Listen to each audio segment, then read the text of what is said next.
Taysa igsoon, may buntag, may adlaw diha ning natong tanan.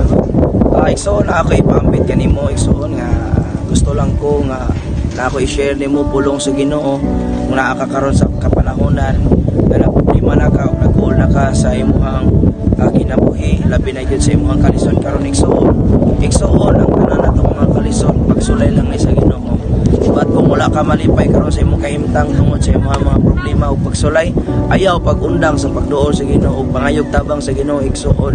Uban ang imuha pinaagi sa imong pag-ampo nga ubanan nimo sa imong pagtuo nga walay pagduha-duha igsoon. Igsoon kung nabalaka ka karon, ayaw kabalaka igsoon kay ang kabalaka dili niya sa Ginoo. Ang pulong nag-ingon diha sa mga taga Pilipos kapitulo 4 bersikulo 6 ingon siya dira, ayaw kamo kabalaka sa bisan unsa kundi pangayoa sa Dios ang inyong gikinahanglan uban ang pagpasalamat sa tanan ninyong mga pag-ampo.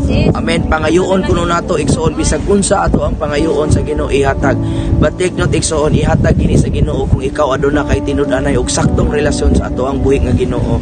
Sometimes ato pag-ampo nga ato pag-ampo dili na kababuton sa Ginoo, but kinahanglan gyud kita nga ato ang pag-ampo atong ipangayo nga ang atong gipangayo nakalinya sa kabubuton sa ato ang Ginoo. Ug kanang imuhang kaguol karon sa imuhang gikinahanglan igsuon kung ikaw naa kay tinud-anay og saktong relasyon sa ato ang Ginoo nga si Jesucristo. Ang pulong nagingon sa bersikulo 7, ug ang kalinaw sa Dios nga dili matugkad sa tawo manalipod sa inyong kasing-kasing o una-una diha sa inyong pagkikiusa kang Jesucristo.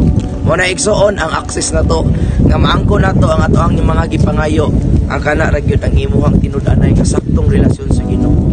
So balik igsuon sa tinud-anay nga Ginoo nga buhi nga Ginoo nga si Jesucristo and seek first the kingdom of God and His righteousness, and all those things shall be added unto you.